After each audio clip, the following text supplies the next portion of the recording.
কি দারুণ সৌন্দর্য, তাই না? এর দেখা মিলবে দনাগোদা ও মেঘনা বেষ্টিত মতলব উত্তর উপজেলার সমস্ত অঞ্চল জুড়ে।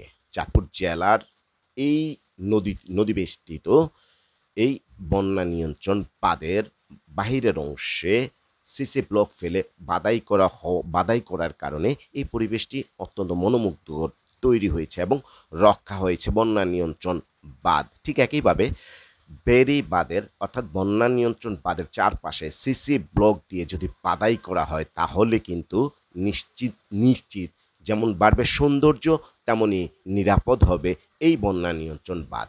যাত্রাপথে চুলের স্টাইল দেখে যদিও আমরা মুগ্ধ, তবে এই মতলবের রাজনীতি ও ক্ষমতার জায়গায় সৌন্দর্য না থাকায় এই মতলব উত্তরে সৃষ্টি হয়েছে অস্থিরতা।